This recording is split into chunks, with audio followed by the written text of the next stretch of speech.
Well, good evening and welcome back to Skaters on Baseball. I'm Christian. I'm here with my partner Schmitty, and tonight we have a special guest. He's been a guest on our show before, but a lot of stuff has transpired since the last time we had him on. Uh, there's shots and there's called shots in baseball. Babe Ruth called a shot in the 1932 World Series. This guy called a shot, and he. Uh-oh. Oh no, babe. What?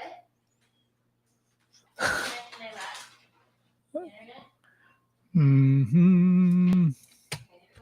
Christian froze. Hello. Well, there's shots called around the world, and then there's shots that are called out in McCovey Cove.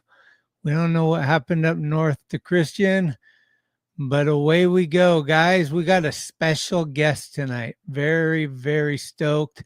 We're going to say public service announcement. We're probably going to be a lot more positive than you're used to hearing tonight because we're going SF Giants and we're going right to McCovey Cove with the one and only Mark the Shark. Hey, how you doing, Schmitty? Hey, Mark. How are you? Oh, wonderful. Doing wonderful. Let me switch on these glasses. But yeah, doing great. I remember the season was over at the end, the last game of the season. I'm thinking, wow, we got 6 months, and now spring training in less than 3 weeks, and I'm excited to be heading down there. Are you going to go down? Yeah, I'm going to head down there on February 23rd till the 28th. Okay, that's good. That's like that's basically the first week, right? Starts Yeah, the 22nd, yeah? Yeah, I'm probably going to miss Saturday and a Sunday game, and then we'll probably be there for the third game, which will be Monday, Tuesday, Wednesday, and Thursday. Come home on Friday. Dude, you're always doing it. Do you got plans to go to a visiting team stadium this year yet? Yeah, I think me and my buddy Mark, we're probably going to do, we're thinking about going to Philly, which would be a nice one. That's a 4-dayer, and we like doing trips during the middle of the week. It's not so crowded in the ballparks. Absolutely. Not saying we wouldn't do a weekend, but it's a lot better for us ball hawks to go there during the week. It's not so many people, but definitely looking forward to the road trips, looking forward to spring training. Got a brand new phone holder for my kayak, so I'm getting jacked up for the Cove. Nice. So nice videotaping. I'm going to capture a splash hit yet. I'm going to capture one. That would be awesome. So I'm shooting for that. But shout out to Casey, yeah. Babe Rocks, and baseball just joining us. How many of these fan fests did you attend? I attended the one in Napa and the one in Sacramento. Didn't stay up in Sac too long. It was raining. I was up there. Yeah, it was raining, and I just kind of went ahead and I got a picture with Lucille, and that's really about it. And that's okay. I tried to get a photo with the player. Just too many people, and I'm okay with it. That was a lot of people. Buster was up there. Yeah, that's what I understand. I missed him, but he was out there for sure. What did you think of the Napa one? That's the only one I didn't go to. The Napa one, I'm starting to like that one probably more than the other ones. It's a little more intimate, right? It's a little like San Jose was like blown out. It was a lot of people. Yeah, these fan fests, let's face it, everybody's craving baseball right now. 49ers are done. So even just these little fan fests, just everybody gets excited. They think an autograph, maybe get a photograph, and they want to get out of the house. Next thing you know, half the Bay Area shows up. But that kind of shows the support the Giants have. Many Giants fans, Sacramento, Napa area, North Bay, South Bay, San Francisco. Giants cover a big region. What did you think of the Sacramento, the Rivercat Stadium, and like, what are your thoughts? I mean, it looked like it was ready for like some BMX racing. It was all dirt and stuff. You think they're going to have that thing ready for opening day? Yeah. You know what? You'd be surprised how fast those guys can slam stuff together. In the field, it didn't look great, but it didn't look like it was far. You give them guys a good week on that, and I think they would have a field in. But they got a little bit more work to do on the clubhouse. Back there in left field. But yeah, it'll be together. I mean, and the scoreboard, I think they're replacing that whole thing.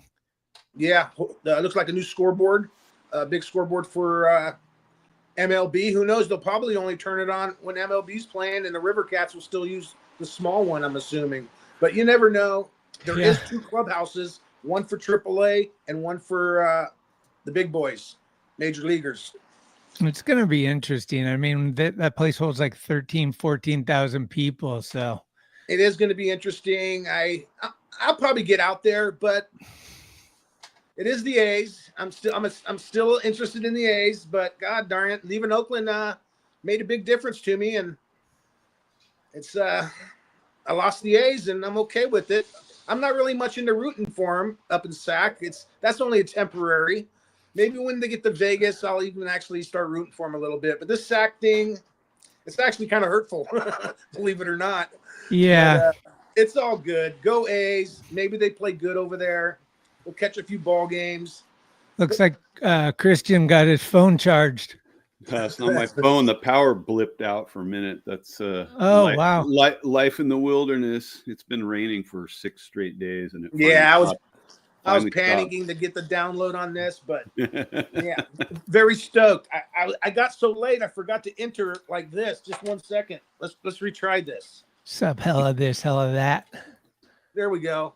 What do you think of this? Oh, Okay. there you go. There we go. Mark the Shark is in the house. Sweet.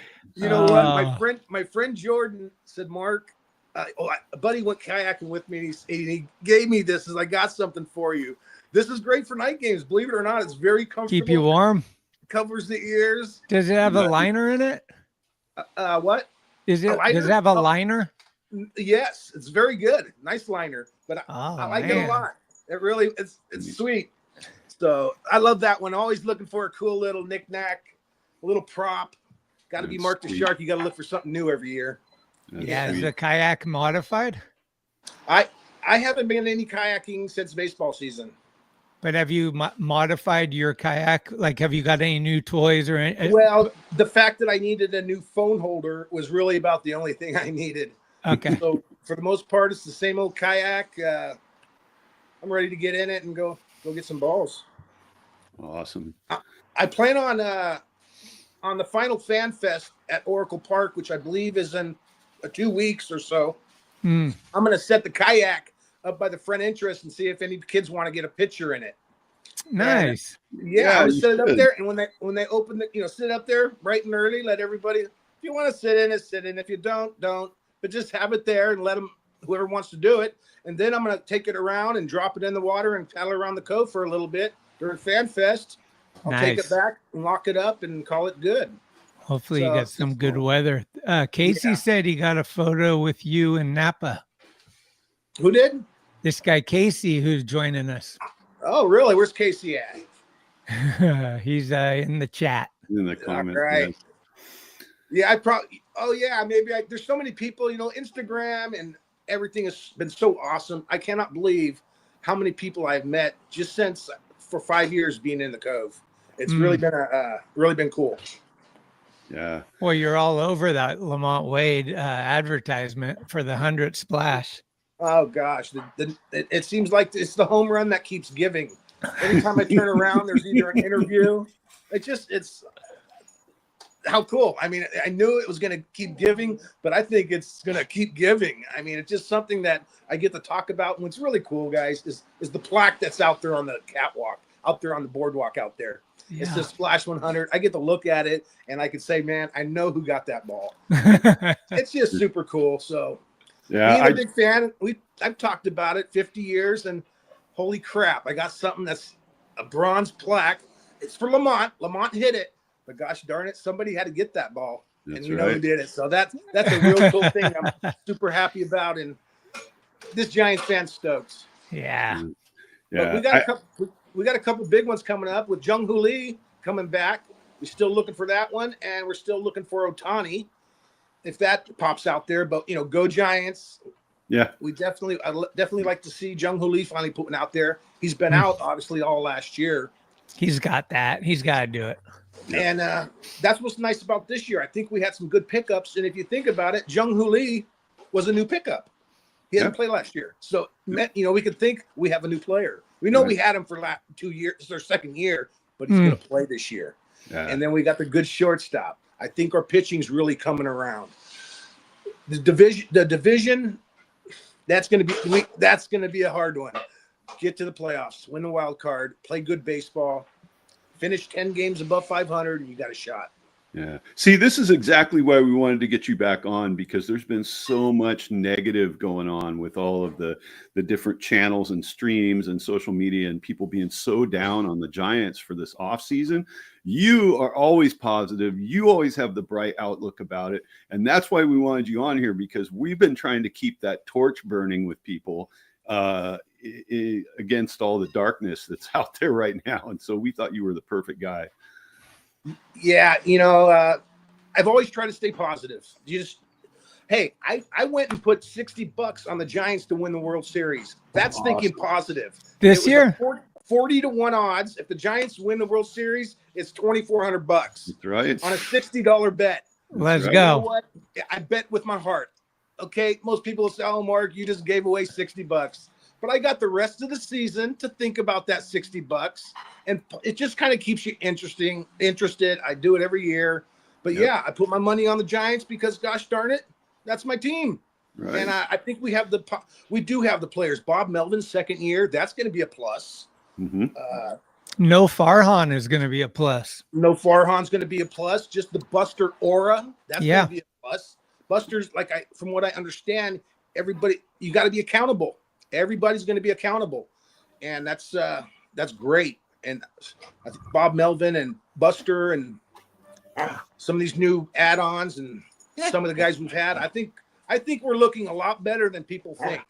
Yeah. We're not going to have the Dodger lineup, but we're going to have a Giant lineup, and it's going to be competitive. It's going to be good. I think we can finish above 500. Sorry, guys. It's all good. How'd you feel about the Verlander pickup? That seems to be the most controversial subject matter for people. Like 42 years old, blah, blah, blah. They got him because they want him to be a coach, but they're paying him as a player. Like, there's a lot of negative griff with it, but Well, I think Dusty Baker's got his fingerprints on that one. Yeah. Played in Houston, and I think Dusty sees something there, whether it is coaching or playing. Hey, he's going to be in the rotation. And I think if he's starting to have 3, 4, 5 bad games, who knows? We might see him doing middle relief. But hey, it is Verlander. Trying to be positive. I know he's not the same Verlander, but with Birdsong, Harris, Webb, Verlander, even Verlander with all these young kids, I think being a positive, we got him, so I don't want to be thinking negative about it. I'm just saying it's a good pickup. What the heck? It's Verlander. He does have game. He knows, if not anything, he might not have all the great pitching, but what does a pitcher that's been around have? Knowledge. Exactly. Sometimes you can fool a kid, so you got to rely. He's going to have to rely on knowledge and his long career, and he might have a chance to make some noise for us. Well, he was touching. Yeah, he was touching 95 last year coming back from Tommy John. So it's not like, 42 is 42, right? But the guy's still strong. He's a big dude, and I think that experience, if nothing else, it's going to rub off on the kids, and I think that's a big plus. And listen, if we get 15 starts out of him, that's a win, in my opinion. So I'm not that down on it. He wasn't that expensive, and it almost might be a deceptive move. It might almost be like people go, oh, they got Verlander. That's no big deal. And then Verlander comes out hot and smokes people. It's going to be great, right? He's like the secret weapon. He's going to want to do good. He's going to want to let people know, hey, I'm not done yet, guys. Because like everybody like us or other Giants are fans, we hope he's good. He wants to show the Bay Area, hey, guys, you made a good choice. Yeah, he wants to go out on top. He's going to do something positive. If it's just being spot starter, being around the kids, talking with them, it's got to help. I think it's just going to help. Positive thoughts on Verlander. My thinking on all this stuff is with Adames and Verlander and even Jung-Hoo Lee, I feel like there's a lot of fans that are pretty adamant about nobody wants to come to San Francisco, right? We can't get Ohtani. We can't get Harper. We can't get these big names. But I say these building blocks, bringing a Verlander he could go anywhere he wants, and because he wants to come to San Francisco. Adames was stoked to come here, and those are the guys I think Posey's targeting is the people that really want to be a part of this. But what I'm trying to say is I think these additions like Jung-Hoo Lee coming from Korea, he could have went to a lot of teams, but we got him. And eventually we got enough pieces that could be around the big guy that the big guy doesn't feel so much pressure, that he can come and sit in the middle of all this and just we can all benefit. I love it. Definitely that's exactly what I'm thinking. I think, like I said, with Verlander, again, I think it's a great choice. I mean, not a great choice, but I'm glad we got him, and we'll see how it goes from there. And Jung-Hoo Lee, I'll be looking forward to him back in the lineup. That was fun last year when he was in it. We were all stoked, and then man, he hurt himself. Austin Slater said that because he hurt himself on that wall too. He was saying that there's something wrong with that wall, the height of it out there. But that was just some comment that he had made. Jung-Hoo Lee got hurt, but hopefully Jung-Hoo Lee's back, ready to get in the box and do some good things for the Giants. Do you think that they're done? Do you think there's more moves coming, or are they done? Well, I guess enough to say you're never done. It is spring training, and weird things happen. Players get injured. I mean, right. It's not over until once opening day happens. But players have been injured, and then teams pick up another player, make a trade. So it's always open. But I kind of think the Giants are done. Something tells me we're done making moves. Yeah. Unless it falls into our lap, if it works out good, or like I said, if somebody gets injured, we're going to have to do something, and maybe we do pick up somebody that's out there that's worthy. Yeah, well, there could be some walk-ons and some non-roster invitees in spring that we haven't heard about yet that could be interesting. As long as it's not Mark Canna or somebody, I'm totally good with seeing some fresh faces. Even if they don't end up on the roster, it's like you want to see guys in spring that are not the likely heroes showing up, just see what they got. So they're definitely done on the free agent market. They may still be not done in the trade market, and then we'll see what happens, and once camp gets going. Well, I got good news today because Randall Grichuk just signed with the Diamondbacks, so he's off the list of guys that might come to our team. I did not want that guy. Yeah. There's a lot of rumors going around with certain people, and some of them I'm just like, oh, please don't bring. I didn't want Jack Flaherty either. And I don't think that they're going to waste 2 draft picks to get Alonso, especially when the rumors are he wants like an opt-out after 1 year. It's not enough to, and then Bregman would be cool, but I don't see that either. Yeah, first base is an interesting spot. That's very interesting. Lamont Wade, he's going to be my favorite for a long time because of 100. But having said that, be a little realistic. Boy, I like him. I like him on the team. But I think he's going to end up being a designated hitter, pitch hitter, and we've probably seen the last year with Lamont. I just got that feeling. But he did sign a year. I just have a feeling. A lot of people have been saying Lamont's slow. But once he starts hitting, he's also very dangerous. But again, what can you do for me today? And that kind of seems like what everybody's looking for. And as much as I like Lamont, maybe we're looking for a younger guy at first. But Lamont's good. I'm glad we got him we signed him for another year. Yeah. Well, Eldridge, threat at the plate. He's always going to be a threat. Yeah. He plays a good, solid first base. He's a good player. He doesn't have the big speed. I think we're okay with it. Yeah, no, I mean, people overlook it, but his on base, his batting average, his walks, he was fantastic at the beginning of the year last year. And until his legs started breaking down, he was huge. Like, I don't particularly like him as a leadoff guy, only because his running ability is kind of depleted, right? But, listen, according to everybody, Eldridge is going to be here, by the end of this season and definitely by next season. That's right. Greg and I both agree that Eldridge should probably spend a full year in AAA, and if he gets up at all, he should be a September call-up this year, and just see, because he's got to learn that position. He's definitely got the the hitting ability, but he's learning to play defense on the fly, right? Yeah. And I'm totally good with Wade and even with Wilmer to a lesser extent platooning over there at first base. I mean, Alonso would be nice, but he's 3 years at 20+ million a year minimum, and with an opt out, it's not worth it to blow 20+ mil. Yeah, you know? I'll keep waiting for that one. Yeah, definitely, Sure. definitely. So yeah, and having Lee back, I mean, he's the perfect kind of hitter for Oracle, right? He's a spray hitter. He's not some power guy that's going to rely on the home run. He sprays the ball all over the place, and we got just a little glimpse before he got hurt. I'm excited to see him back for sure. Oh yeah, he's going to have that pop. He's going to have that. He's not Ricky Henderson, but he's obviously somebody that can put one out. He can smack triples and steal bases. Yep. You know, but definitely looking for Lee. That was disappointing last year that he got hurt so early, because I think that just took the buzz out of it. I was a buzzkill. We were all looking forward to Lee, and it was like, and then we just ended up having a blah year. You know, 8. What did we finish? 2 games under. Yeah. And I think one. Yeah. What's your prediction for this year? What are you saying? Because these people at Pacoda put out their predictions with their computers and everything, and they got the Giants at 77.9 wins and Arizona 87, Padres 82, Dodgers 110.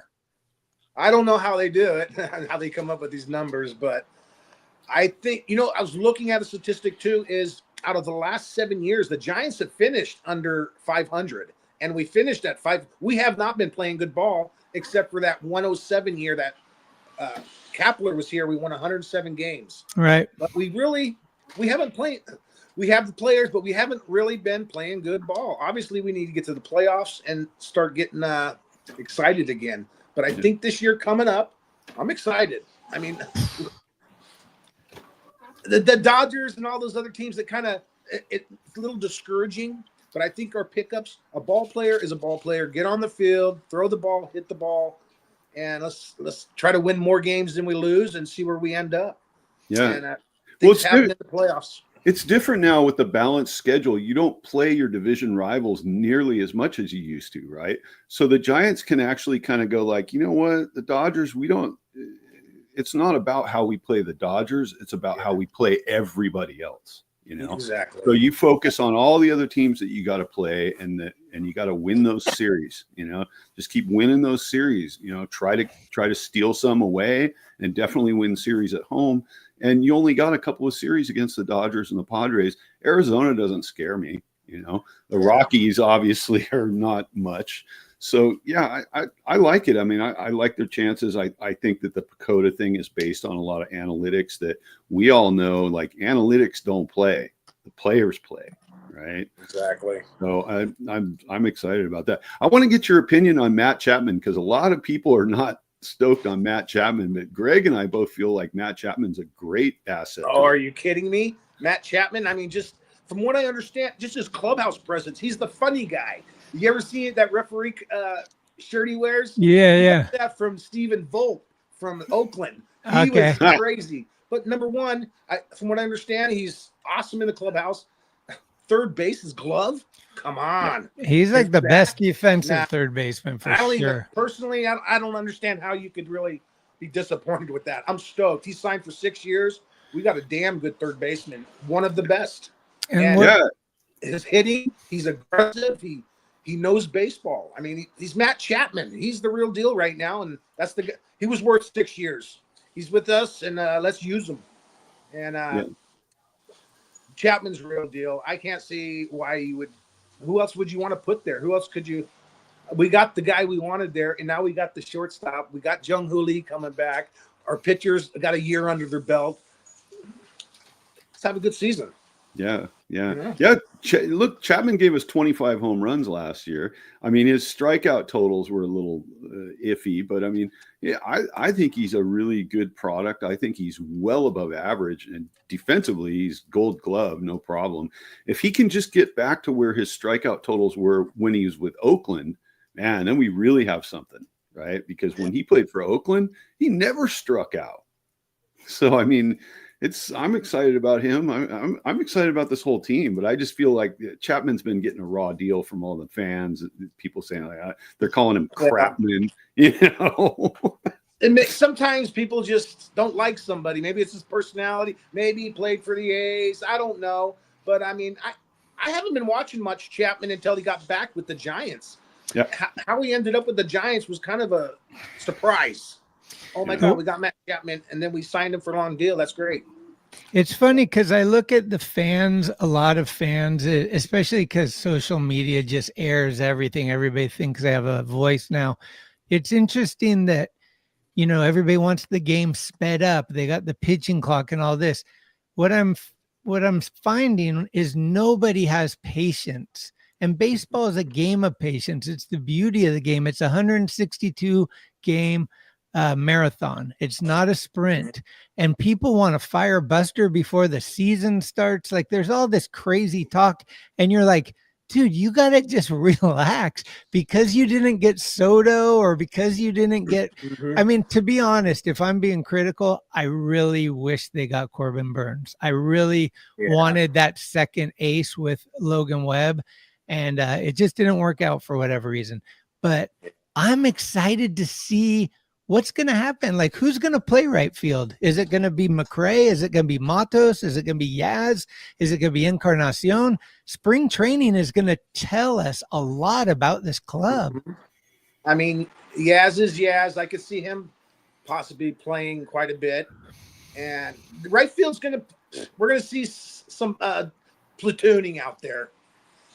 So Yaz signed for another year. I'd like to see him do well. He plays a good right field. He knows the ballpark. When situations allow it, we're going to see some other guys out there. It'd be nice to get back to the good old days where you have a right fielder who plays that position every day. Center fielders, left fielders. It's just so much platooning going on these days. It's hard to see somebody get settled in. But then again, first base is not sure. Right field is a little up, not sure. We're going to have to fill in. Next man up. Got to step it up and play some good ball. But one thing we know is that the Adames and Chapman are going to play 160 games. They're going to miss 1 or 2 games all season. Like the left side is just dialed in, done. So there's going to be a lot less platooning. That's going to be exciting. There's going to be more speed. We got Fitzgerald. We got a whole season of Jung-Hoo Lee.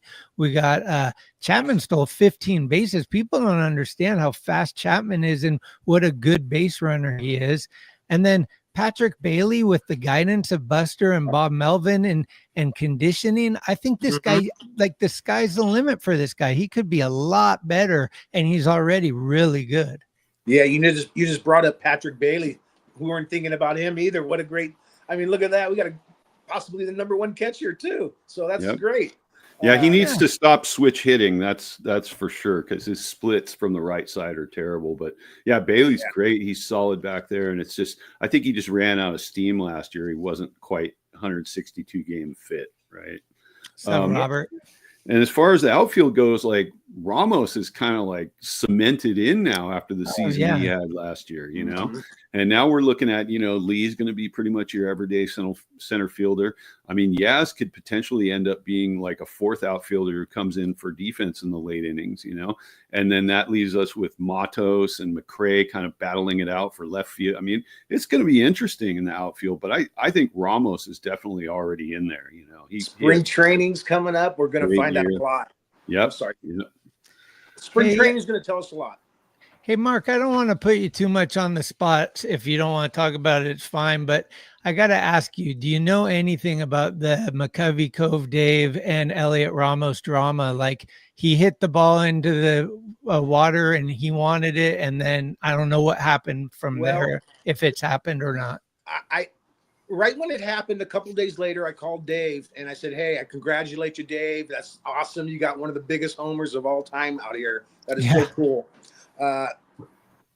Dave wanted to keep it. Unfortunately, I like Dave a lot. We all like Dave, but sometimes you can say something that doesn't, as far as I'm concerned, make sense.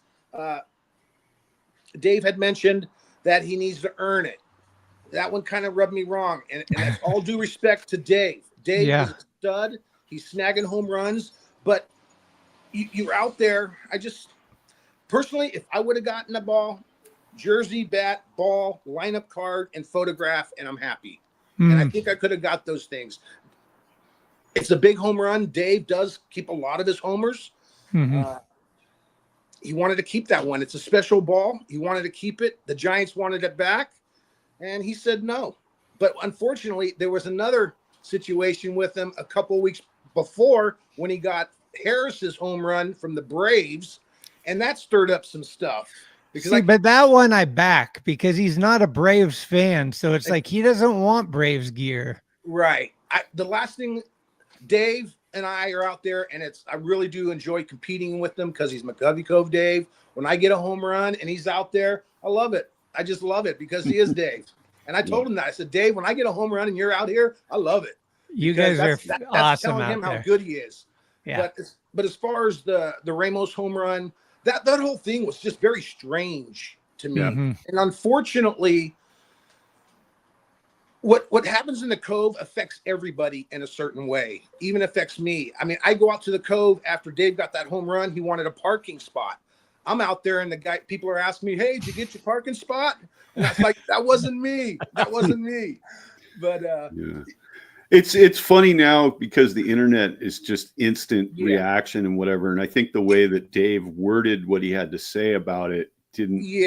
It kind of rubbed people the wrong way because it sounded like he was talking like he was bigger than Elliott. He was bigger than the team that, and from what I understand, he hasn't really had any sort of discussions with the team over about the last 10 years because at some point he asked them for a jersey and some other stuff in exchange for a ball, and they didn't give it to him. And so they've been kind of like just not, they've been at odds. And so maybe he's carrying that. I don't know. I mean, personally, I wish that he had, gotten the ball, that Elliott had gotten the ball and that they'd given Dave, his due for getting it. But it is what it is, Yeah, I had a bad year. Just so much family stuff going on. I didn't get out there, and I missed a lot of homers. But you had surgery too, didn't you? I got 2 new knee replacements. I'm all psyched and ready to go. But like again with Dave, you're allowed to do what you want with the ball. Sure. But he's been out there for a long time. It's his choice. It's easy to rub somebody wrong, but he's competitive. I tell him sometimes what I feel, but as long as we know we're out there trying to get home runs. It's kind of hard. Not much to say, really. And you guys are out there. You're doing it the hard way. You're in kayaks. You got to paddle to get to it. You got to kind of guess where it's going. And meanwhile, you got the guy with his fishing pole and his net standing up on the walkway, and you got other people with nets and all kinds of weird things going on. And then on like hot summer days, you're out there with like 100 and 150 people, right? That's Joe Dirt out there. Yeah, Joe Dirt. That's why I like those night games. You only get a couple of us guys out there. You might see 4 of us out there. And then the weekends you get a lot of people, but it depends where they're floating around. And everybody has a chance. Just get out there and find yourself a little area and hope it lands by you. If it doesn't, go paddle to it. Yeah. What do you guesstimate your total of games will be this year? How many do you plan on going to? I have been lagging because what's going on is I'm heading to Arizona. I keep talking about moving to Arizona, and I've had a little roadblock. I'm going to be moving down there very shortly. If I can do 36 games a year, I'm happy. The flights are cheap. I got it. I've already driven down there twice in the last month, so I don't have a problem driving it. I got a truck. I got a camper shell. I got a mattress. I got my sister that lives in the city, so I'm going to be up in San Francisco a lot during the summer. And it's going to be great because let's face it, Phoenix is going to be hot. San Francisco is going to be nice. Are you going to get the kayak in the swimming pool in Arizona, though? Oh, yeah. I got to at least get some photo ops over there. I want to get the guys together and do that at least once. Everybody pitch in, and maybe you guys can come out there. Everybody pitch in a little bit. I'm down. And throw a little blow-up kayak in the pool. Yep. And grab some paddles just to be out there and supporting the boys, I'd love to see Kruk and Kipe see us out there. You can be talking about us. That'd be a lot of fun. Yeah. I want to know if you deciphered what Kruko said after you got Lamont's splash hit. Because I was watching, he said something about like, hey, easy there, young fella. Have a glass of milk. Have a glass of milk. What is Mike talking about? Well, I guess I was getting a little excited, like I was going to pass out. He says, relax, big fella. Get a glass of milk. I was pretty excited. You know, I know the camera's up there. I knew I was going to do something different. I didn't, but it was spontaneous. I didn't know I was going to do what I did. I just knew I was going to do something. And that's what came out. I mean, it was 100. I was going to do something, and that's what I did. And I think it all worked out good. Sometimes I wish I had 100 in my hand today, but the way it all played out, I'm glad I gave it up, because I wouldn't be having this much fun with it. I mean, just if I would have kept it, I would have never gotten to meet Lamont. I would have never it was a good thing for me to give that ball up. And if a player wants the ball, sign a ball, I'll put it in replace. I get to have the video of me getting that ball. Yeah. I get the interviews of getting it. You're on the scoreboard every game. I give the player the ball he hit out. He gives me a signed ball and a couple nice little treats, and I'm happy. The player likes me, and Lamont Wade, I can't wait to see him in spring training. I want him to sign Splash 91. Oh. And I'm sure when I'll see him, I'll grab my jersey, turn it around. Absolutely. 100 Lamont. Where's it at? 100 Lamont. Yeah. He'll come over. I really think he'll come over and say hi. How many balls do you have home splash hits? 3. So that would have been, that was the fourth? That was the 100? The one you gave it back. Yeah, that was third one. Oh, okay. The third splash hit. So I've gotten 7 home runs. Last year, I believe I would have got a couple more if I was out there, but you're not out there. You didn't get them. You can't do. So I'm sitting on 7 McCovey Cove homers, 3 splashes from the Giants. I got a splash hit from Brian Stott from the Phillies. His brother, I got that ball from Brian Stott, and a guy comes up on the inside the park. Hey, I'm his brother, Stott. He turned around and he had Stott on his jersey. Hey, what do you want for that ball? I said, give me a jersey. And he said, keep the ball. And I didn't, it could have been just a fan. I didn't really know. But once it all developed and everything, and I saw that guy, it was like, yeah, that was his brother. And he probably said, hey, I'll take it for a signed ball. I got to get something, guys. I don't mind getting a signed ball, but let's do it. Tell me what, throwing a bat. I screwed up on 100. I should have got the lineup for that game. You're so excited. Oh, give me a ball. Give me a bat. How about a jersey? This or that. And you forget the little things. Lineup cards are cool. Yeah. And if I could have got the lineup card from the dugout, which they would have given to me, I believe, if I would have asked for it, it just spaces. I forgot about it. But I'm happy. I got the 2 signed balls from Lamont, the signed bat, the photographs, the videos from the Giants, and guys like you saying, come on, Mark, let's do a podcast. And then Johnny Kane from the Detroit Tigers hooked up with me. He is the sideline reporter for the Tigers. We got in a kayak. I'm going live back in Michigan. Nice. Wow. Tampa Bay Devil Rays, Tricia Whitaker. She is a sideline reporter for the Devil Rays. She was out in the Cove with Dave and I. We did interviews, and that went live back to Florida, to the Tampa region. So it's kind of fun to slowly about getting these things out there. It's all about fun, guys. I've mentioned that to you many times. What it boils down to is FUN, fun. Yeah. And there's no money. There's no nothing. It's a kick in the ass. Well, and that's the thing. You've been doing it for a couple of years, okay? And you've got 7 game balls that landed in the water, okay? Yeah. And you've been out there a lot. So, like, first of all, it's a lot of work. I don't think people really understand. You start thinking 7 balls over how many games. That's a lot of work, but you got to enjoy it to be that dedicated, So, you know what's funny? There was a kid and his girlfriend walking by one day, and he looks over at us and he says, look at the guys waiting for a ball. He was kind of punking us a little bit, right? So when his girlfriend goes walking by, I said, hey, you got a boring boyfriend. You need to get a new one. Number one, it's not about the ball. It's about the adventure. Okay? Yes, it's about getting a home run, of course. but it's about the adventure. That's what makes the home run so cool when you do get it.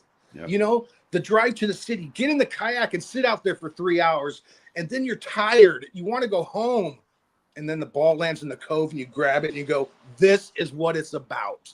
It's about the adventure." And when you get the adventure and the home run in your hand at the same time, you're on cloud nine. You're just floating around. But it's the adventure. And when that kid said that, it was basically he didn't understand what we were doing, in my opinion. Sure, you see a bunch of guys. Yeah, you're waiting for a ball. Yeah, we are. Well, but let's go back to that magical moment because I got a little tape here. My friends, I got it. Police officers hold me right now, waiting for the public relations. I got it. I'm waiting for PR. So I'm waiting for the Giants. Yeah, I'm just waiting for them to get back. All right. I fucking love that so much. That's the passion right there. That's the moment. It's just you, like you said, you're in the moment. Your brain's racing. What am I gonna do? What am I gonna want? What am I gonna give? Like, oh my God, I got it. You know, 10 minutes before the game starts. You know me, I'm always doing post, guys. I just love doing it. So 10 minutes before the game started. All right, guys, let's try to get 100. You know, and I'm going to give it a shot today. And then 10 minutes later, 100 ended up in my hand. And it took about 2 to 3 seconds to realize, I got it. And Dave was floating behind me, and I saw the tip of his kayak, and I was in front. And then splash hit Steve's on the right. I was pretty happy. Dave's a great guy, and I'll always say that. But he kind of snaked right into the tunnel. He wasn't too much of a happy camper, but it's called competition. You know, he let me have my moment. He did. He really did. And that's kind of what you do. He backed off. You know, he says, all right, Mark got the ball. He backed off. He didn't want to be in the cove. He wanted to hey, it's all on Mark. And he was cool about that. You had guys ready, man, because that was the first pitch of the game, right? You know what? I kind of fell in that spot by accident. I do like to play the pole on Wade. But he hits it right center. I got splash 91, and he hit that towards Baylink. He didn't go that far towards Baylink, but that's the direction. It wasn't far from the cable car. Wow. So he will spray it, but he was in a pole mode. He was, for some reason, polling a lot of balls. And I'm glad I got on that side, and Dave was on the right side, and it landed on my left side. And it was so easy. It was gifted to me, and I still believe that. Lamont handed it to me. See, that's what's going to happen is let's imagine this. Imagine next year, the Giants don't do anything this year. They're staying under the tax. Next year, they go all in on Tucker, left-hander. Eldridge is ready, a left-hander. All of a sudden, the splash hits triple. Like, you know what I mean? Like Lamont Wade and Yaz are kind of the only two guys that really have a chance at hitting the splash hit right now. And, once we get a couple like power lefties, I mean, Jung-Hoo Lee, maybe he can do it once or twice, but he doesn't seem like the power hitter. But like Eldridge is going to be sinking them out there. Yeah, it's we have baseballs. You know, we do have Patrick Bailey, Eldridge, Lamont Wade, Jung-Hoo Lee. It is thin. It is thin. I'd love to see us pick up another lefty. That's what the Mark the Shark says. We need lefties, but we need wins too. So build the team that's appropriate. Let's get wins. But there's a Wade. That's not it. We know that. Yeah, it's no problem. Bailey, when he crushed that one, I was right there when it landed in the kayak. That was early in the season. That was on bobblehead day. Wow. And if they hadn't have got it, I was thinking go a little further, and I would have had a real good chance. I may have had it. But I thought that was the coolest thing. I thought that at first it was like, that's never going to happen again. Didn't it land right in the girl's lap in the kayak? Just like right there. They haven't been out there since, and they were regulars. They don't want any attention. I said, right when they got the ball, they said, what are we supposed to do with it? They wanted to give it back to Patrick Bailey. I said, keep it. And nobody came out for it. But they just like, well, do we give it back to him? No, keep it. If somebody comes back out for it, maybe you can wheel and deal, get something for it. But nobody came out. They kept it, and they did not like the attention. I got a phone call from the media in Canada, Mm. And they wanted to know if I knew the person that got that ball. And I know her name was Alexa and her husband, but I didn't have her phone number. So they asked me, would you like to talk about it on TV with us? I said, sure. So we did a Zoom on a Canadian TV, and I was explaining the whole home run, and it was really just super cool. So little things, I didn't even get the home run. Next thing you know, I'm splattered all over Canada on talking about. I'll send you that clip if you haven't seen it. I'll send it to you. Yeah, please do. But that was just little things like that, guys. You know, it's fun being Mark the Shark. Baseball I mean, coming. we didn't mention that I was bumping shoulders with you last year in the Cove. I came out in our kayak for one afternoon, and then we were on tour in Boston at Fenway together. That was amazing. I mean, that was one of my favorite experiences on somebody else's turf. Like, I really enjoyed Boston. A little disappointed I didn't bring my wife because she would have loved it. But the guys loved it. I loved it. Had a home run in my hand, but wrestling through it, I almost had it. But it was fun. I'm going back when I get a chance. I'm gonna go back again. That's how good it was. Yeah, same. Definitely want to go back. So that's back. That's on my list. It's on my radar again. Okay. Definitely recommend it. So now I'm very happy. I did Yankee Stadium last year. I did Fenway Park. I did Yankee Stadium the year before. Fenway Park. I did Wrigley for 3 games. I'm finally wrapping them up. I don't know how many stadiums I'm up to, but I'd say maybe 23, 24. Woo. I'm going to write them down and get a good. You're ahead of me. We're going to Detroit this year. I was looking at that one. It's either Detroit or Philly. I would think we're going to do the 4 games in Philly. So it's coming up, guys, and I'm glad to talk about it because it's coming up. Dodger, but we're Giants fans and we're going to do well. Yeah, if you got $60 on the World Championship, give me a number of wins you're predicting. Are they going to? How many games above 500 are they going to be? Obviously, they got to be above 500. 7 games. So 88 wins. 88, and that would be, what was that be? 60, 70 something. Yeah, I mean 88. You got to be close to 90. If you can get 90 wins, you got to shoot for 90 wins, I think, to make the playoffs.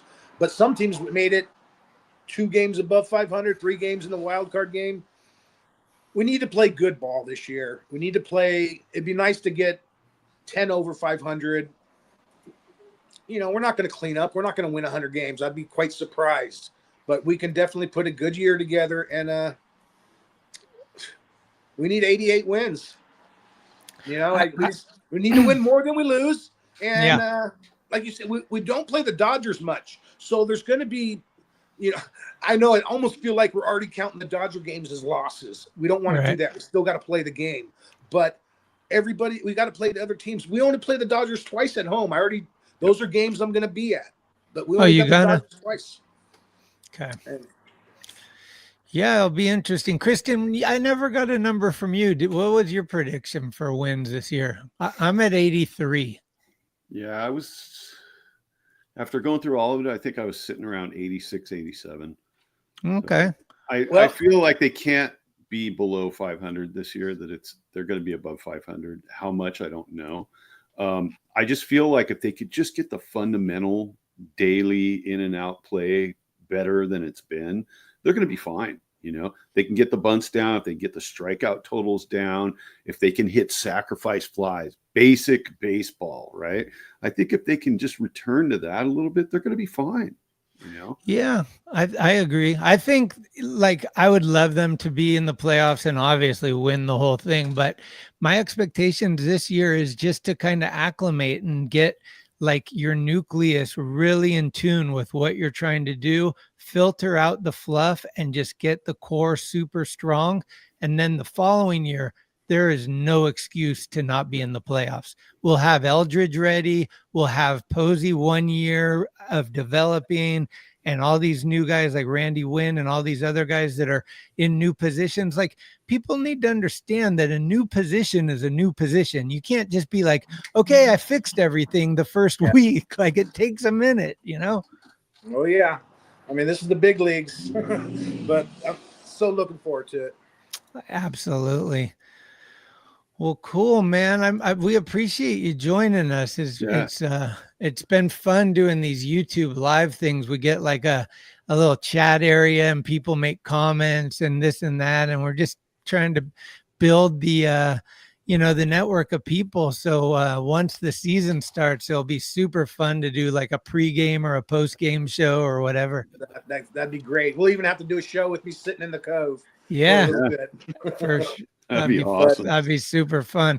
Yeah, LDO keeps talking about he loves your energy and whatnot. But he's one of these guys in the chat, and he said he might want to go out and try kayaking, and I can't endorse it anymore. You shouldn't try. You should do. Yeah, at least do it once. I mean, you've been out there, Smitty. At least you did it. Yeah. And, I'm just possessed. It's almost like that's definitely my happy place. Opening day, my wife, I got her a ticket. I'm not going inside the park. I'm getting that opening day splash hit. Opening day, April 4th, is my 60th birthday. Oh, so it's going to be a special one. I'm going to get that splash hit on my 60th birthday, April 4th. Yes. I'm going to be on the big screen, and you're going to be saying, hell yeah. That's my dad's birthday, too. That's wild. So, hey, I was going to ask you, did all the development across the cove with the beach and all that new development, has that made anything easier for the kayaks to get in and out or any of that stuff? It seems like the rocks and stuff are still there. I thought the sand was going to go all the way into the water. That's what I was anticipating. Last year, Laura Toms from KPIX did a story with Dave and I about the TV out there. And then she started talking about a kayak ramp at Pier 42 or something. I don't know which pier goes to the right or the left of the bridge, but there's another pier. But yeah, you can't get in and out of that kayak over there by the rocks. It's too dangerous. But the Giants have something going on where they're building a kayak ramp. I'm not exactly sure where it's at, but it's keep hearing about it. I want to see it, but it's supposed to be popping up. Hopefully it's coming. It's really cool though with all the new stuff back there in the cove. It's fun just to sit in the cove and look behind you just to see it all fixed up nice. You really feel like you are in somewhere special. It's always been special, but now they fixed it up. They got a beachy area. You're sitting in the cove. You're getting home runs. It just all makes sense. And that's why I'm just happy to be out there. It's just where I want to be. I'd go to 60 games, get 2 splash hits, and that would be a great year. It's be like, I'm happy. Yeah. It's the adventure. Nothing's easy. Pay your dues. Like Dave had mentioned, you go out there enough, you're going to get fed. You go out there for a bunch of games, you're going to get a ball. It's just odds. You're going to get fed. As much as I go out there, guys, I'm telling you, I'm going to get I'm waiting. Splash hit's coming my way, and it's got to come early. I need when I'm starving. Starving for a home run. Yeah. It's funny, the world we come from, the skateboarding world. Skateboarding is like 95% failure and 5% success. If you're lucky, you can spend all day trying to do this one trick and just keep failing. And then boom, you get it right when the sun's going down. And then it'd take you another week to do it again. So yeah, it's similar that way. You got to have the tenacity and just I think it builds character. Anything that you really have to work to get one little nugget here and there, Splash 100, I'd have to say I was very persistent. I can honestly tell you, I couldn't believe how deep I dug on that one because I wasn't going to miss a game. I had to be there. And some nights I was tired. It's like, I don't want to really go. But once you start committing to it, it's like, I have to be there. If the ball goes in the water, I'm not out there, I'm going to lose my mind. Yeah. You told us that you were going to get it when you came on with us just a couple of months before you got it. Yeah, that's what was so cool. You were convinced, like, I'm going to get it. I was working hard, guys. Mentally, the reason why I went out there every day is I'm going to will that ball to me. I wanted that ball so bad. My wife says, you know why you got that ball? Because you wanted it so bad. Yeah. And I believe I did, guys. I wanted it so darn bad. I believe if you think positive, I'm going to get it. I don't like doing that. Pulling the old Joe Namath. I guarantee a win. But I just feel that was a great segment. You guys going on the show. And I said, you know what?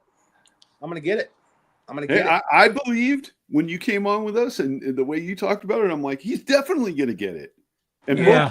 both Greg and I were like, he's got to get it. He's got to get it. You know, it didn't And seem I like there did, was guys. any other option, right? And the videos you guys even put together for me was spectacular. I really love them, guys. You guys are the best. You guys really put good shows together. It's mutual. Yeah, it's all you, man. Hey, check this out though. I made a little for you coming on today. We got a little song for you. Oh, here we go.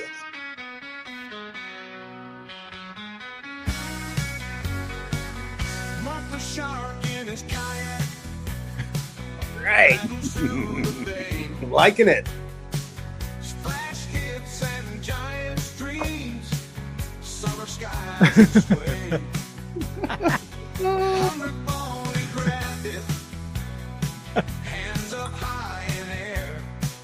Yeah, you got it. Crowd roared up and echoed, magic in the glare. Oh yeah, I love it. Love it.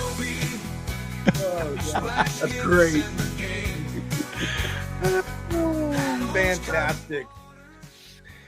Yeah, we made that up this morning.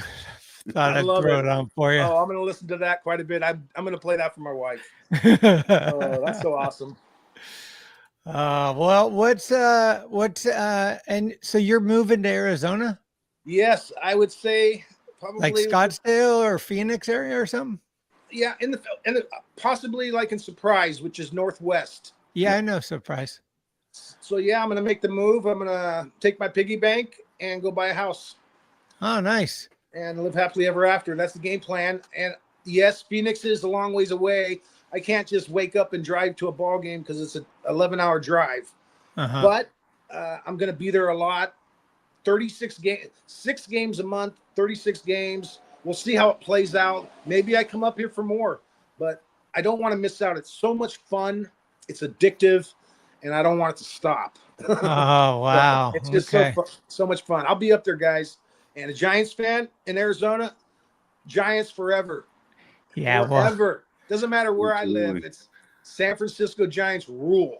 Yeah. Well, all right, you're gonna be able to check in on a little spring training. You're gonna be out in that area because you're not. I can't wait. you're This year's going to be a actually- little different, but once I get out there and settled in, I'll be out there for the whole spring training. Yeah, you're gonna be real For 4 close. weeks. I can go to all the Aren't they in other Peoria? Isn't that where the training facility is? Peoria, I think, right? they got one in Goodyear, Peoria, Surprise, Scottsdale, Tempe. They got 10 of them, and some teams share facilities, but it's great. I mean, Arizona is a great sports. Phoenix is a great sports city. Yes, they got football, they got college events, they get Super Bowls, national champions, the Diamondbacks. I get to watch the Giants and the Diamondbacks all the time, but always Giants first. That's Giants and Bay Area. That's who I am. I'm from the Bay. You can go to a Suns Warriors game out there too if you're into that. Yeah, if there is one thing I might jump, you might see me in a Suns hat. Okay. That's about the only one I might go into. Okay, I'm already thinking about it. I gotta act. At least I gotta, if I live in Arizona, I gotta support somebody. Okay. And supporting the Suns wouldn't get me in too much trouble. Yeah. I agree. That's So, good. I mean, the way the Warriors are talking right now, they might be getting Kevin Durant back. Yeah, hey, I say go for it. I mean, Yeah. give it a shot. Give it a shot. We'll see what happens. Well, cool, man. Thanks for joining us. Hey, Yeah. you're welcome, guys. We'll see how the season gets going and try to get out there again and do another one of these. Maybe next time we talk, I got a splash shit in my hand. Yeah, we'll definitely stay in touch, and I'll try to meet out there at least for a game or two, high five or something, Yeah, I'd love to sit down with you guys also inside the park for a game. Yeah, Okay. That'd be We'll great. pick, at least once this year, we got to sit down and I'll enjoy a game inside. it sounds good to me. I go to last year I went to 55, so I got to go to 56 this year. That's good. That's good. Well, you're right there around the corner, so lucky. Yeah, it's my Yeah, right backyard. there. So All right, guys. Hey, thanks, Mark. It's great having you on. You have a good one. Go Giants. appreciate you. Let's make some noise this year. Let's go Giants. Definitely. Hell yeah. Thanks. See you later, guys. Bye. Thanks, Mark.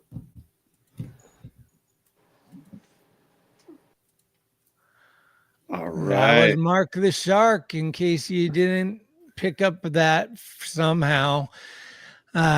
He's a friend of the show for sure. He was on the first season, was it, or the second season First season. of our audio only podcast, and we interviewed him, and he was predicting the 100th splash hit, and then he went out and got it, and we just bonded from there. It was just, he's a really awesome fan, and he brings a lot of good energy, so it's always good to talk to him.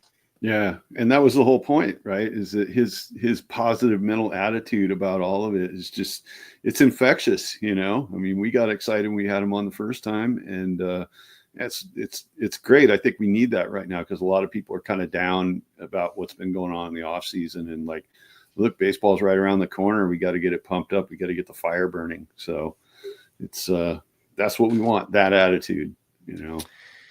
Yeah, I mean, there's a lot of things we can get bummed on, and I just think baseball and the Giants are at the bottom of that list. I think there's so many things that can bum you out, and why would you want to just be bummed on your team, you know? What's up? The real Dilly's in the house. Dilly's in. What's the Dilly, yo? Sorry but about yeah. the dropout at the beginning, dude. The power went out, and it was like, oh, right in the middle of trying to do an intro, and it was like it zapped out. It was like, oh no. Yeah, well, at first I thought it was me. I was like, oh no, and then you disappeared, and I was like, okay, at least it's not me. Yeah. Well, usually it's you freezing up every once in a while, and I haven't. Yeah, had a problem, but exactly. yeah, up here in the woods, and what's crazy, dude, it's been raining for 6 days straight, and the rain finally started to taper off right before I got on tonight. And then, you know, the power's been on the whole time. We haven't had any problems. But out here, you know, a tree can go down, and then, you know, you don't know when you're going to get power back. So fortunately, I was able to get back on. Stoked. The feel that it's storming pretty good. I think Dilly's out by Modesto, and I think in that area. And Oh, yeah, they're still getting it right now. Getting nailed. What do you think? I was going to ask you about this, Christian. What do you think? Because I hear this talk, and I don't know how to feel about it.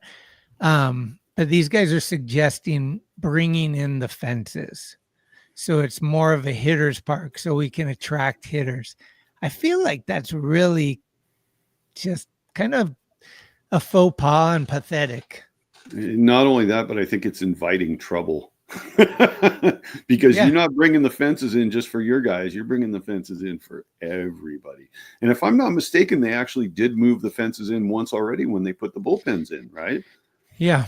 So But not in Triple's Alley. They want to try to like bend it around there and make it like a height where people can jump and rob homers. And I'm just like, exactly what you said. Like if it's easy for us, it's easy for them. And I think that what we need to do a lot more of is use our stadium to our advantage. It's home field advantage. We're used to the wind, we're used to the cold, and we're used to the wall and the different dimensions and all that stuff. Let's use it to our advantage. Let the other team be pissy and bummed, and let's win. Yeah. I mean, if they want to do anything with the fences out there, let's get them padded up properly so guys aren't getting killed when they run into it, right? Right. I mean, the only other place where I've seen people get destroyed was that Giants series in Arizona where I think it was Chapman hit 2 balls to center field, and the Arizona center field both times just ran into the wall full speed, got taken out, you know. So, yeah, I'd like to see that. But moving the fences in, I think, is a real bad idea, you know. So I want to see hitters adapt to the park, not the other way around.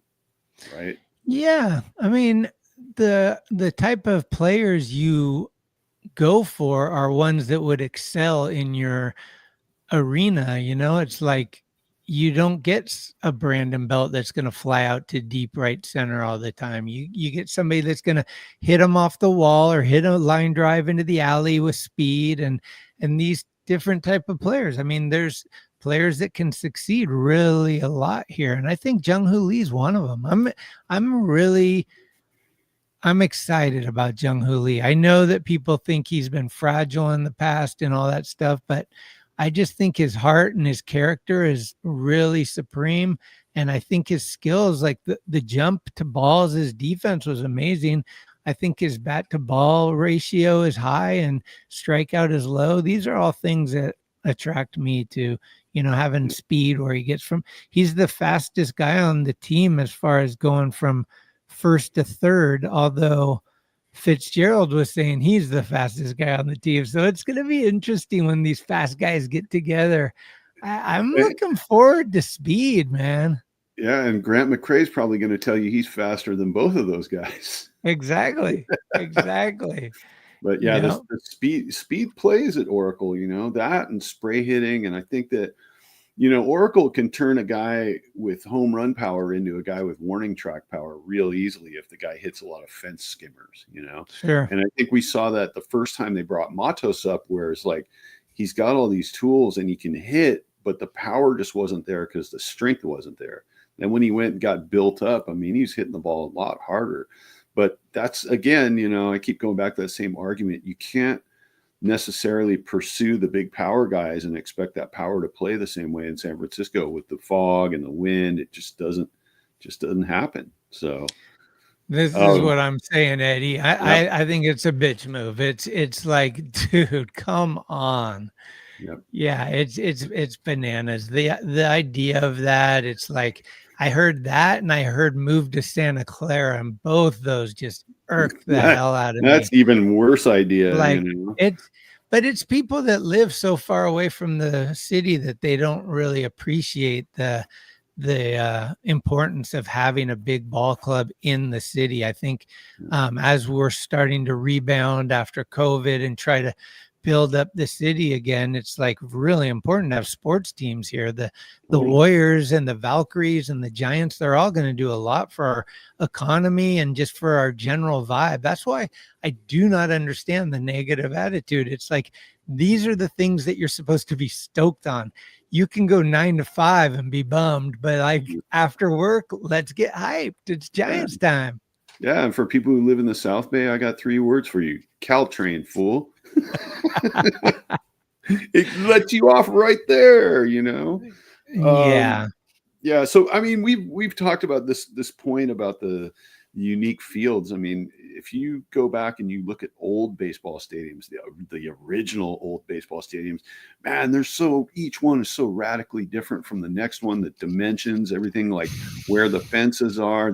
Look at the Willie Mays catch. What was it? 465 to center field. That was the Polo Grounds, right? Yeah, and the Birmingham Stadium. You see how weird the outfield is there? Like, yeah. All that stuff makes it cool. So, like, I love the variety of the stadiums, and Oracle is one of the more unique ones out there with this, Triples Alley and all that stuff out there, man. It really makes it, the bricks, the archways, all that stuff makes it cool, So, and it's not silly like a miniature golf course. It's real baseball, So yeah, you know how tall that wall is? The one out the Giants, arcade, right field. I don't know exactly. What is it? Is it 24 feet? 24. It's 24 Willie Mays Plaza, and that wall's 24 feet tall. And I think there's 24 trees in the front. Yeah. I love that it has that little tin roof out on the front of it, because you can actually hear when a ball hits that on the telecast or on the radio. You can hear the bang of the ball on the tin roof, So that's where Rusty would get dragged across. Levi's Landing. We got to find out where Rusty is. It's sitting in a warehouse somewhere, right? Dude, we got to ask Christian. Remember, maybe Christian could get a photo of it and send it to us. It's got to be somewhere in a closet or something over there. Yeah, it's stashed somewhere. I don't think it's at Barry Bond's house. That's for sure. No. Yeah, I think I'd rather see Crazy Crab come back long before Rusty. That's my personal opinion. I've always been a Crab fan. I don't know why. I think it just I like that. Yeah. Young, childhood and the way the Giants were running at that time, and that particular mascot's just etched in my memory. Yeah, I love the Crazy Crab. Actually, I'd be hyped if he came back and dueled with Lucille. They had like a little rivalry or something. Like Crazy Crab like lifted some weights, and since we've seen him, and he comes back all yoked, and then they The take claw off. versus the flipper. Yeah. Hey, did you hear about Buster Posey and all his friends that he's going to be having down in Phoenix working with the spring training? Yeah, I think They he's got gonna be a lit Scutero, Pettit, um, Will Vogelsong. Clark, Vogelsong, uh, JT Snow. So I think Eldridge is going to really, really benefit from having Will Clark and JT Snow there to teach him defense in a sped up manner. These are two of the really good first basemen, man. JT is like, he's one of the best defensive ones of his era, and Will's just great all around. So, and and they're both lefties too. So it makes sense to like, here's what you want to do. And like, when you're picking off a runner, like there's a lot of people think first base is the easy position, but there's no easy position in baseball. Yeah. Yeah. And JT Snow, like his career kind of gets overshadowed by him rescuing Darren Baker off the plate, right? That's all right. anybody remembers about JT Snow, but he was a phenomenal first baseman for the Giants. Heavy duty on base percentage, too, like really solid guy in the lineup. And of course, Will Clark. I mean, what's not to like about Will Clark other than the fact he didn't finish his career in San Francisco? I am a San Francisco Giant. Oh yeah, Jack Snow, JT's dad was on the Rams. That's right. Just Minx in the house with the little kitty cat emoji. It looks like an orange cat. The orange cats are feisty. We had one when I was in high school. His name was Kitty Butthair. I shit you not. well, dude, like, what is it? Tomorrow's the 5th. So it is 7 to 12, was 16, 11, 17 days till the first game of spring training. Yep. February 22nd. Yeah, it's coming up quick, and I'm interesting to see what happens. Me too. And I was laughing. I flipped on MLB. Have you watched any of these Caribbean series games that have been going on? I don't have that network. Okay, so it's like all the Latin American teams. It's Venezuela. I saw that one play where the guy did the craziest home run dance ever. Yeah, and so for some reason, Japan is included in this Caribbean series. I have no idea why. And they're getting drilled 12-1, 8-1. It's just a bummer. But the baseball is interesting because there's a handful of guys who are either in the major leagues now or were in the major leagues recently. And guess who I saw playing in a game the other night? Gorkys Hernandez. Oh, is Puig in that league?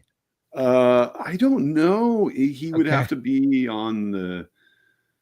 I guess he'd have to be on the Cuban team if he is. I don't think he is. He's been playing in the Mexican League the last couple of years, and there's a funny video on YouTube with him actually being the peacemaker in a big fight that was going on. I mean, you think we have fights in the major leagues? You watch Mexican League baseball, dude. They go at it. They go crazy. At it all. Yeah, crazy. I saw one highlight and I was like, "Whoa, that's no joke." They're intense, man. It's almost like Juan Marichal in the bat. I mean, it's big time. No way. I love Billy Hamilton. That guy's one of the fastest ever. Yeah. Albert Pujols was managing one of the teams. I mean, it's interesting. So where do you watch it? MLB Network's been showing the games at night. And the other crazy thing is they got, how they have walk-up music in the major leagues and they play kind of interstitial music between at bats and other things that go on. The music at these games is going nonstop, just like this salsa music and all this stuff. And it's like, how do they even focus, man? Hey, people are dancing in the stands. I mean, it looks like a party. It looks fun. Yeah, I mean, look at their soccer games. These guys know how to like keep it lively and show the passion and the energy, and it's cool. I love it. Yeah, I hope that comes back in San Francisco at the Giants games, because all those, 10 years of every day a sellout, and the energy in the park was crazy. Mhm. I mean, everybody was in on it. Everybody was in on the chants and all that stuff. And it's just, I want to see the Giants play well enough to bring that back to the park. I think that's what's going to do it. They start putting a winning product on the field. The fans are going to be there to support it. Right. I'm saying in 2 years, we're going to have a really good team, and it's not going to just be for a year. I think the way this thing's going to get built is in a way that once it gets where it is, it's going to be there for a while. Yeah. Yeah. Yeah. And it's like that thing. This is Buster's first. He's not even been there a full year yet. He hasn't even been there like 3 months. Yeah. He barely got hired, and he brought in Adamas straight out of the gate. So that's good. And I think he's on a short leash right now. I don't think ownership, the majority ownership anyway, is willing to let him just spend as freely as he might want to, and I think he's going to be real shrewd about, if they're giving him a budget, he's going to get the best he can get for every dollar that he spends, But I think, hey, they come out above 500 this year. That gives them more incentive to go out and spend more next year, and get these good draft picks, the ones that they retain, and just build on it, change the direction of the franchise and where it's been the last, several years. So wouldn't you rather have Vladdy than Pete Alonso if it was 3 years for 3 years or 6 years for 6 years? Is this the same contract? Not even a question. Vladdy, Yeah. 100%, 100%. And so next year could be a year where we go all in. We didn't even give Soto the time of day. We're like, we don't even want this guy. Like, we're not in this. But I think they're going to go hard at Vladdy. And I think part of this year might be positioning for that. It'll be interesting to see. I mean, I know they got Eldridge, but either Vladdy or Tucker, one of those two guys, is a big piece for a team. And I don't know. We'll see. I know that everyone thinks the Mets are just going to buy everyone, or the Dodgers are going to buy everyone, but I think the Giants are going to have somebody like a star come in within a year or two. Yeah. Are you surprised that Alonso hasn't signed anywhere yet? It reminds me exactly of last year. Like, it's crazy, dude. Like, these guys are all going to go to spring training, and Bregman and Alonso don't have a team. And then, like, they were talking about it today, like, those guys are holding up all these, like, the next tier down Lesser guys. Yep. Yeah. So it's like, there's a bunch of dudes that are like, I mean, did you see Flaherty on social media before he got signed? He was kind of having an anxiety attack. He's like, I don't know why I'm, and he's freaking out. So, well, that just proves he's the head case the Giants don't want ever. Yeah, exactly. Flaherty was never, like, Flaherty and Grichuk can go anywhere but the Giants. I'll be fine with that. Right. Yeah, and Ha-Seong Kim, in my opinion, he's gone now too. So, hey, Vladdy over Alonso, 100%. King Tuck, I'd take it. I would love Tucker. He's fat. I mean, dude, that guy is he's another 4 or 5 tool guy. And those are the type of guys I want to see. I want to see fast, good defense, good hitting, like everything. And it doesn't have to be the best at all those, but like really good at all those, where it's that guy's we never really seem to have that. We always have, like, this is really good, but he doesn't do this good. Oh, he doesn't have good speed, or like there's always something missing. And it's like, that's why I'm really excited for McRae, dude. I'm on the McRae must play wagon this year. I think he's got to get down there and just start working on his hitting. He doesn't even have to work on his defense. It's already phenomenal. Yeah. Just get in there with Will Clark, get in there with Barry Bonds, talk about hitting, figure out what you're doing, and just improve on that strikeout rate. And you're going to be a starter, whether it be center, right, or left. You're going to be on the team. And I'm going to be excited because he's really fun to watch. There you go. That one's for you, Schmitty. LD is on the same page. Exactly. They need to limit the time free agents can sign. Absolutely. I've been saying that all year.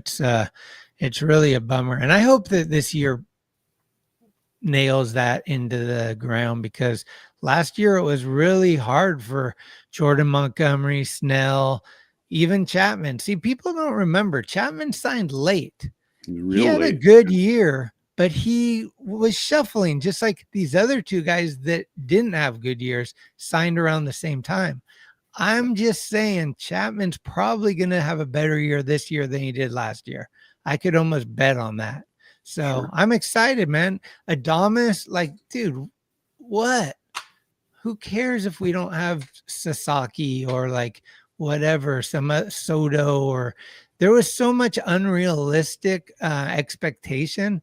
It's like, let's be realists and hope that something goes a little bit above reality. Don't shoot for the moon and then get pissed because you didn't hit it. Yeah. Yeah. I was laughing because I watched the Dodgers stock up on all these Japanese players, and guess where they opened the season? Tokyo.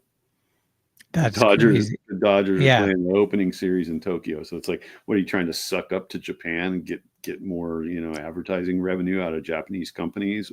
Absolutely. The FTD, man, FTD. And look at this. Okay, Grant McCray, how much do you think the hitting issue last year was just being young, impulsive, and overeager at the plate? Well, I think, FP Santangelo was talking about it with all the players, that they were all so eager to be the guy because they were struggling. So everyone was like pressing and trying to do more than they should. Where this year, start from the beginning, you're all in first place on the first day of the season and just do the fundamentals right. And I think, people underestimate this, but having Buster Posey in there and having the accountability and not putting up with this and not putting up with that because he played and he understands, Verlander in there, like these key, like baseball minds, I think people underestimate how powerful they can be. Yeah, and you're going to get the emotional stability out of Chapman and Webb and a couple of these other guys. They've been around. They're real even keeled when it comes to the emotions. They keep their stuff in check, and they're very, very focused on the fundamentals of the game, playing the game right. And I think that starts to rub off on the young guys. You have enough of those influences in there. Yeah, they can only get better, And I think a lot of these guys were kind of pressed into major league service via injury or via strange platoon, the taxi squad thing. These guys weren't 100% major league ready when they were brought up. So the expectation can't be that like, oh, the guy's got to just excel right out of the gate when we bring him up. There's a learning curve. So I think that a lot of these guys got a taste last year, and they kind of were getting the short end of the stick, getting shipped back to SAC all the time.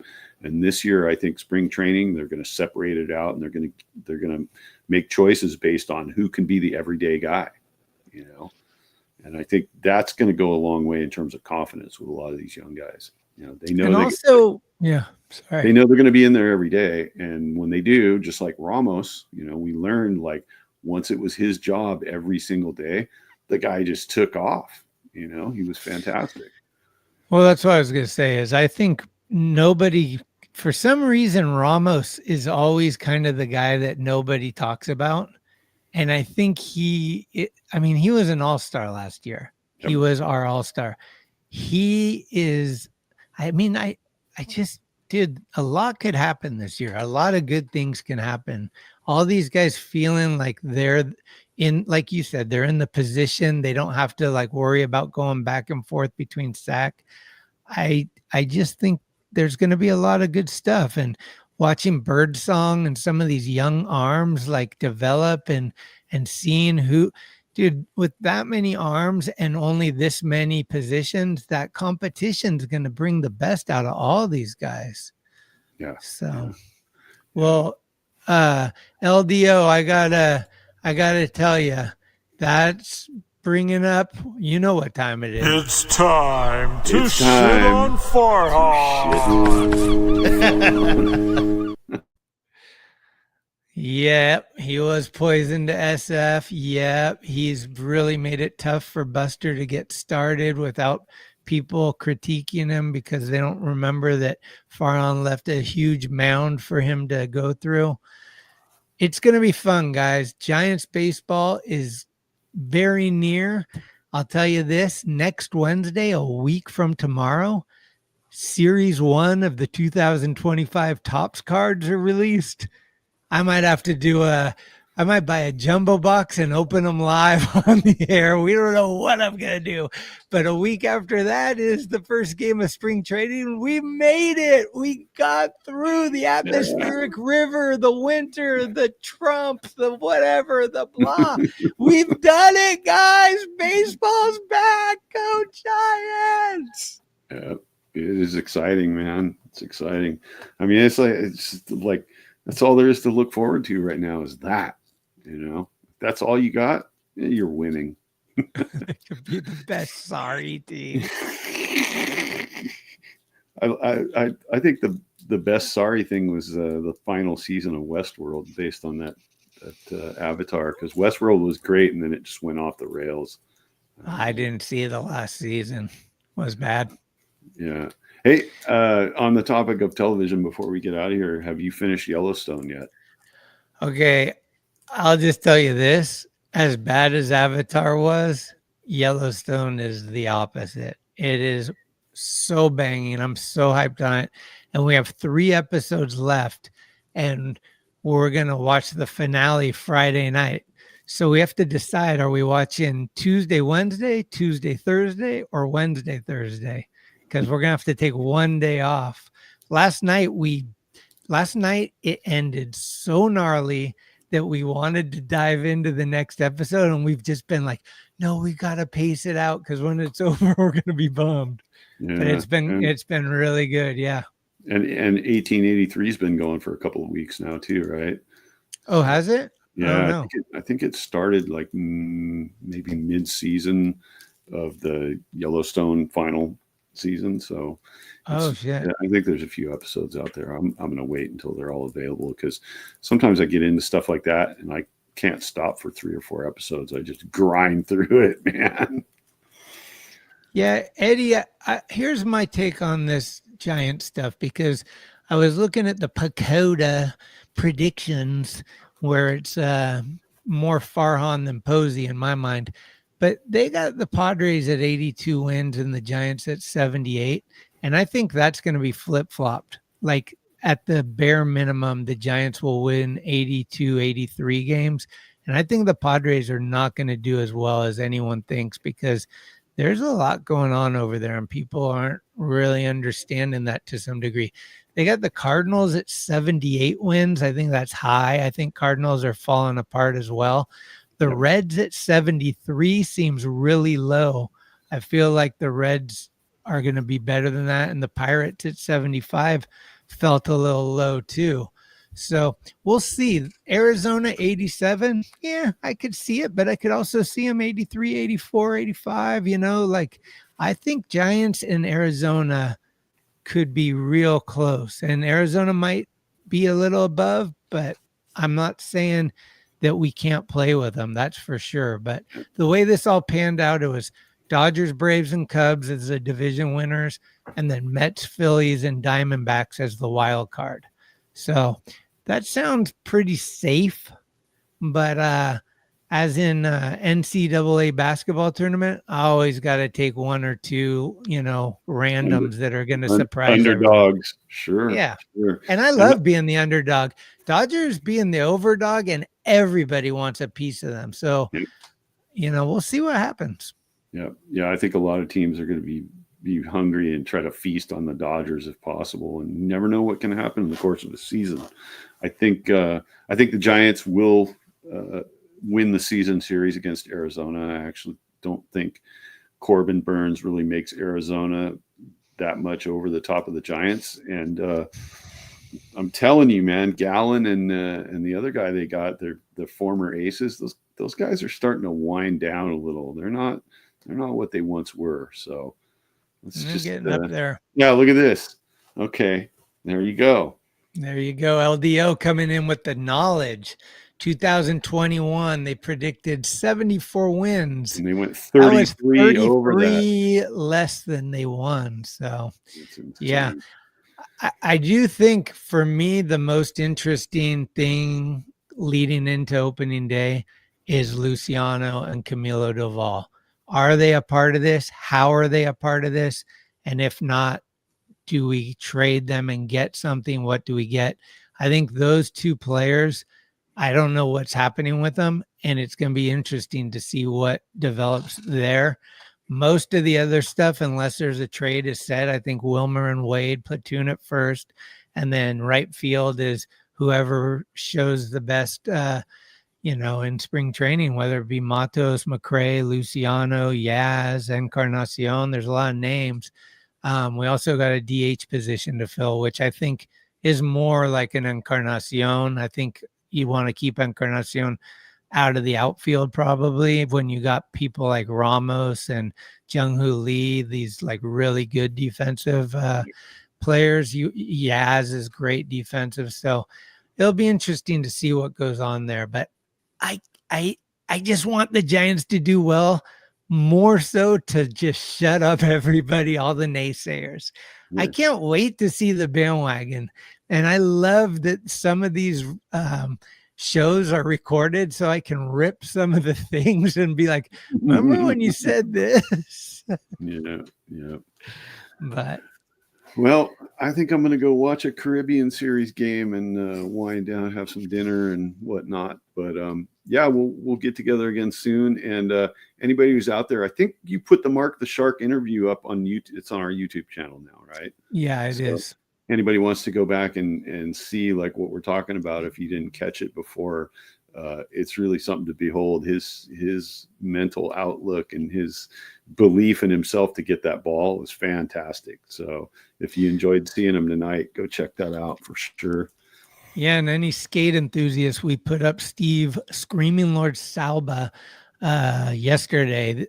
Real good interview Christian and I did with him a little ways back. So there is some time stuff where, Ohtani was still on the Angels, but it's just cool to hear his punk attitude and talking about skating and talking about how much he loves baseball and all the different things. This guy's a legendary pool skater from Santa Cruz Skateboards, and he's skated his whole life, never stopped. And he's pretty inspiring. So if you want to check that out, that just went up on YouTube yesterday.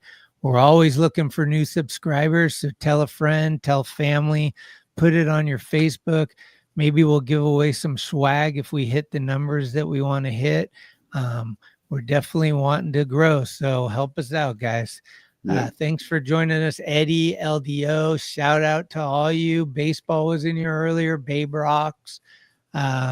Eddie KS24 PMG, and the real Dilly even showed up. So that's a good night. Yep. So I think we're good. And all right.